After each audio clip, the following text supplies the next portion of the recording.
Welcome to second year. तो सबसे पहले हम सेकेंड ईयर की जो केमिस्ट्री की बुक है इसका इंट्रोडक्शन लेंगे। हमारे पास जो सेकेंड ईयर की केमिस्ट्री की बुक है इसमें हमारे पास हैं टोटल 16 चैप्टर्स। जो हमारे पास चैप्टर नंबर 1 से लेके चैप्टर नंबर 6 तक हैं, ये सारे के सारे चैप्टर्स हमारे पास आते हैं इनऑर्गेनिक केमिस्ट्री के। उसके बाद हमारे पास from chapter number 7 to chapter number 14 ये जो हमारे पास 8 चैप्टर्स आते हैं, ये सारे के सारे हमारे पास आते हैं ऑर्गेनिक केमिस्ट्री के। और चैप्टर नंबर 15 हमारे पास है अबाउट सम इंडस्ट्रीज़, इसमें पेपर इंडस्ट्री है, सीमेंट इंडस्ट्री है एंड फर्टिलाइज़र इंडस्ट्री है। और उसके बाद चैप्टर नंबर 16 है हमारे पास, यहाँ पर इन्वायरमेंटल केमिस्ट्री को डिस्कस किया गया है। तो हम जब इस बुक को पढ़ना शुरू करते हैं तो हम इनऑर्गेनिक की बजाय हम ऑर्गेनिक को पढ़ना शुरू करते हैं। अब उसकी क्या रीज़न है? ऑर्गेनिक को पढ़ना, समझना, याद करना आसान है और इसमें मार्क्स भी इजीली लिए जा सकते हैं, मार्क्स की कटिंग नहीं होती। तो हमने जो ऑर्गेनिक में स्टार्ट करना है वो हमने स्टार्ट करना है 7 chapter which is fundamental principles of organic chemistry.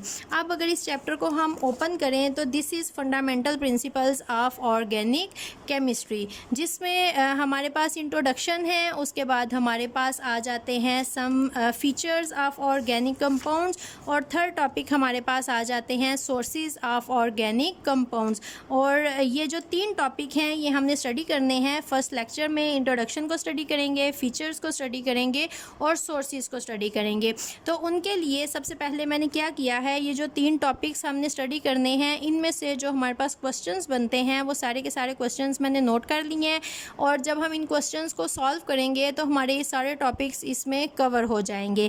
अब इन तीनों टॉपिक में से हमारे पास एज सच लॉन्ग क्वेश्चन नहीं आता, ये सारे शॉर्ट क्वेश्चंस हमारे पास आते हैं और इनको हम डिस्कस करेंगे। जिसमें सबसे पहला हमारे पास क्वेश्चन आता है what is vital force theory and who rejected it. अब ये जो सबसे पहला क्वेश्चन हमारे पास आता है वाइटल फोर्स थ्योरी का, कि वाइटल फोर्स थ्योरी हमारे पास है क्या और किसने इसको रिजेक्ट किया था। तो वाइटल फोर्स थ्योरी हमारे पास क्या होती है? वाइटल का मतलब होता है सुपर नेचुरल, वाइटल फोर्स का मतलब है एक सुपर नेचुरल फोर्स। अब बहुत साल पहले हमारे पास जब साइंस में बहुत ज़्यादा एडवांसमेंट नहीं थी, तब जितने भी हमारे पास कंपाउंड्स होते थे उनको डिवाइड किया जाता था 2 टाइप्स में। एक हमारे पास होती थी ऑर्गेनिक और दूसरी हमारे पास होती थी इनऑर्गेनिक।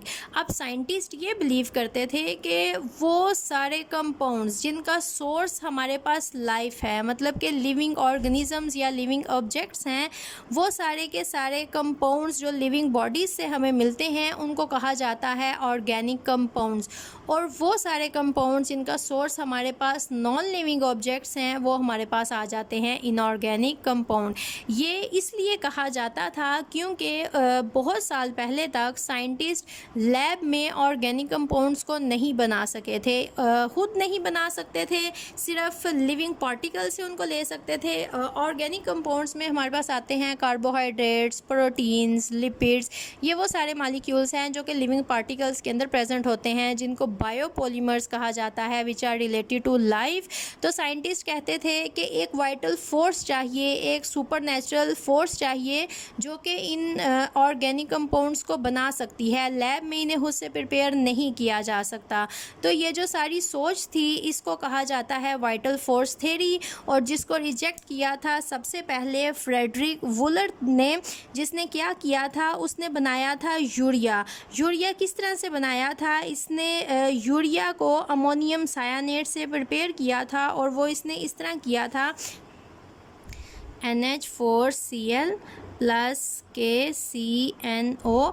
इसका इसने जब रिएक्शन करवाया तो हमारे पास बना था ammonium cyanate which is NH4CNO। This is ammonium cyanate. ये एक ऑर्गेनिक कंपाउंड है, इसने डायरेक्टली ये नहीं लिया था बल्कि इसने 2 इनऑर्गेनिक मॉलिक्यूल्स अमोनियम क्लोराइड और पोटेशियम सायानेट लिया था, इनका रिएक्शन करवाया और अमोनियम सायानेट बनाया।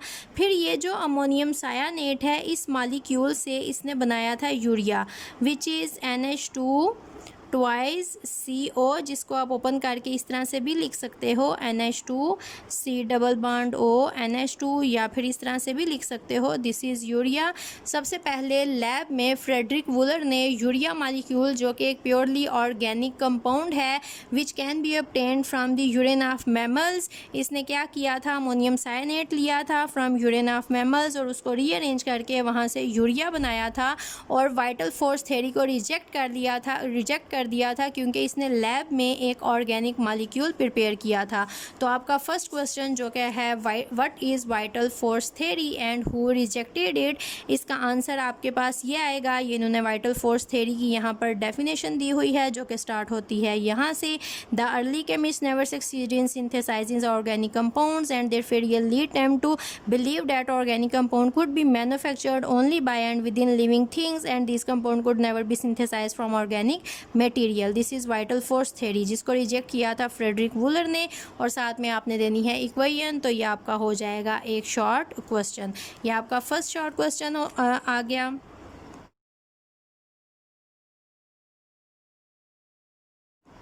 सेकंड आपके पास है define organic chemistry. Organic chemistry आपके पास है क्या? डेफिनेटली ऑर्गेनिक केमिस्ट्री क्या है? ऑर्गेनिक मॉलिक्यूल्स को, ऑर्गेनिक कंपाउंड्स को स्टडी करना आपके पास होती है organic chemistry. Now question is what are organic compounds.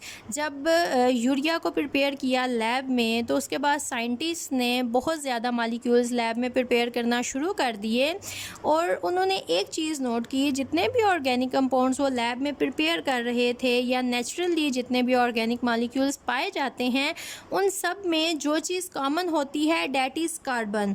उन सारे मॉलिक्यूल्स के अंदर कार्बन प्रेजेंट होती है। All these compounds contain carbon as an essential element. Apart from carbon वहाँ पर हाइड्रोजन भी बहुत ज़्यादा प्रेजेंट होती है, और हाइड्रोजन के अलावा नाइट्रोजन, ऑक्सीजन, सल्फ़र, ये सारे मॉलिक्यूल्स भी प्रेजेंट होते हैं।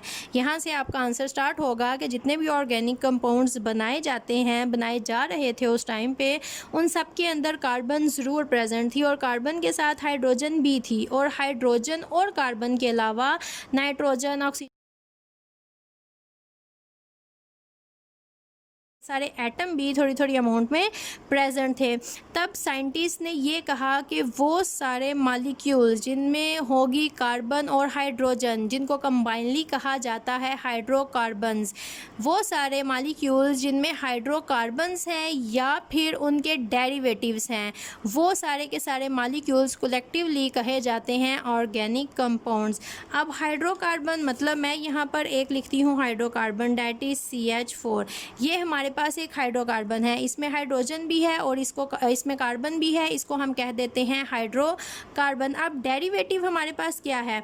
CH4 इज़ दिस, एक हाइड्रोजन यहाँ पर, एक यहाँ पर, एक यहाँ पर और एक यहाँ पर। अगर यहाँ से मैं किसी भी एक हाइड्रोजन को उतार के किसी और मॉलिक्यूल को लगा देती हूँ, जैसे यहाँ पर अगर मैं CL को लगा देती हूँ तो ये CH3Cl बन जाएगा।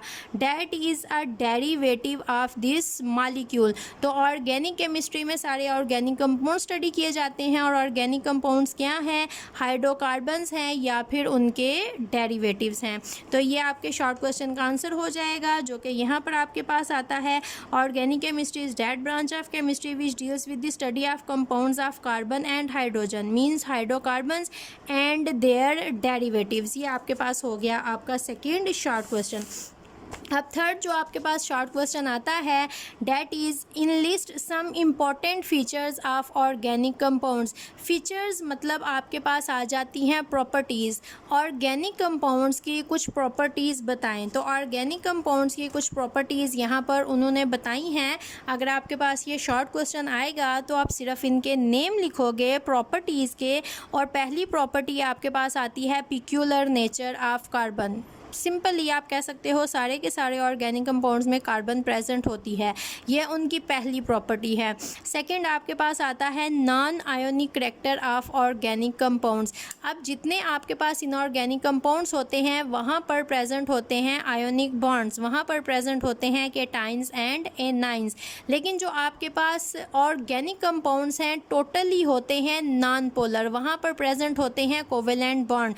तो नॉन आयोनिक करैक्टर का मतलब है है कि यहाँ पर कोई पोल्स नहीं होते हैं, कोई पॉजिटिव नेगेटिव चार्जेस नहीं होते हैं, क्योंकि प्योरली यहाँ पर प्रेजेंट होते हैं कोवेलेंट कंपाउंड। अब सेकंड आपके पास, थर्ड जो आपके पास आ जाता है feature, that is similarity in behaviour. Similarity in behaviour का मतलब है कि इनऑर्गेनिक कंपाउंड एक कंपाउंड दूसरे कंपाउंड से बहुत ज़्यादा डिफरेंट होता है, उनके दरमियान सिमिलैरिटीज़ बहुत ही कम होती हैं, आप कोई ग्रुप्स नहीं बना सकते हो उनके। लेकिन अगर आप ऑर्गेनिक कंपाउंड्स को डिस्कस करो तो वहाँ पर आपके पास बहुत ज़्यादा ग्रुपिंग प्रेजेंट है। जैसे कि आप स्टडी करते हो अल्केन्स को, अल्कीन्स को, अल्काइंस को, ये आपके पास आती हैं होमोलोगस सीरीज़। अब जितनी भी अल्केन्स हैं उन सब की प्रॉपर्टीज़ होगी same. And alkane is not a molecule, it is a group of molecule, जहाँ पर बहुत से मॉलिक्यूल्स, बहुत से कंपाउंड्स प्रेजेंट होते हैं। लेकिन अगर आप अल्केन को जो प्रॉपर्टी देते हो तो कोई सी भी अल्केन हो, वो मीथेन है, इथेन है, प्रोपेन है, उन सब की प्रॉपर्टीज़ आपके पास सेम होंगी। एज लाइक अल्कीन्स, अगर अल्कीन्स की आप प्रॉपर्टीज़ सेम, सबकी ही सेम होंगी, अल्काइन सबकी ही प्रॉपर्टीज़ आपके पास सेम होंगी। तो ये इनकी सिमिलैरिटी होती है बिहेवियर में, जिनकी वजह से इनकी होमोलोगस सीरीज़ बनाई जा सकती हैं। उसके बाद आ जाती है complexity of organic compounds. Organic compounds बहुत बड़े बड़े से मॉलिक्यूल्स होते हैं, जैसे आपने स्टडी किए हुए हैं कार्बोहाइड्रेट्स को, प्रोटीन्स को, लिपिड्स को, इन सब के ये मैक्रो मॉलिक्यूल्स हैं, जॉइंट स्ट्रक्चर्स होते हैं। और जितने बड़े स्ट्रक्चर्स होंगे, जितने ज़्यादा एटम्स होंगे, जितने ज़्यादा बॉन्ड्स होंगे, ये उतने ही ज़्यादा कम्प्लेक्स होते जाएंगे। अब नंबर 5 हमारे पास आ जाता है आइसोमरिज्म। आइसोमरिज्म का मतलब होता है same molecular formula but different structural formulas. अब इसमें आप एग्जांपल ले सकते हो जो आपने स्टडी भी किया होगा, C6H12O6। अब ये फार्मूला आपके पास आता है ग्लूकोज के लिए भी और फ्रुक्टोज के लिए, जबकि आप देखो तो दोनों का मॉलिक्यूलर फार्मूला है C6H12O6 जो कि सेम है। लेकिन अगर आप इनको ड्रा करोगे तो एक आपके पास आती है 6 कॉर्नर, दूसरी आपके पास आती है 5 कॉर्नर। इसको अगर मैं ड्रा करूं तो इसकी शेप हमारे पास आती है 6 कॉर्नर। अगर इसको मैं ड्रा करूं तो इसकी शेप हमारे पास आती है 5 कॉर्नर। तो ये दोनों हमारे पास मॉलिक्यूलर फार्मूला तो इनका सेम है, लेकिन स्ट्रक्चरल फार्मूला, स्ट्रक्चरली जब इनको ड्रा किया जाता है तो ये हमारे पास होती हैं डिफरेंट। नेक्स्ट हमारे पास आ जाता है रेट्स ऑफ ऑर्गेनिक रिएक्शन।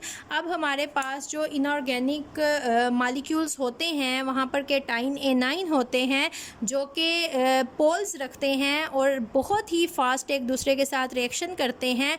लेकिन अगर ऑर्गेनिक कंपाउंड्स को देखा जाए तो यहाँ पर पोल्स नहीं होते, यहाँ पर चार्जेस नहीं होते, और इनकी जो स्पीड होती है, रेट होते हैं रिएक्ट करने के, वो बहुत ही ज़्यादा स्लो होते हैं। And last one is solubility. Solubility आपको पता है लाइक डिज़ॉल्व्स लाइक, जो पोलर होते हैं वो पोलर में डिज़ॉल्व होते हैं और जो नॉन पोलर होते हैं ऑर्गेनिक वो नॉन पोलर में ही डिज़ॉल्व होते हैं। अगर आप कोई भी मॉलिक्यूल लेते हो, प्रोटीन, कार्बोहाइड्रेट, अगर आप इनको डिज़ॉल्व करते हो वाटर में तो ये वाटर में डिज़ॉल्व नहीं होते। इसके बजाय अगर आप, जैसे ऑयल है, आपके पास लिपिड्स आते हैं, अगर आप पानी में इसको डाल के डिज़ॉल्व करना शुरू करो तो वो डिज़ॉल्व नहीं होगा। लेकिन अगर आप कोई ऑर्गेनिक सॉल्वेंट लेते हो, जैसे कार्बन टेट्राक्लोराइड लेते हो, ईथर लेते हो, अगर इनके अंदर आप इनको डिज़ॉल्व करते हो ऑयल को तो ये बहुत ईजीली एक दूसरे में डिज़ॉल्व हो जाएंगे।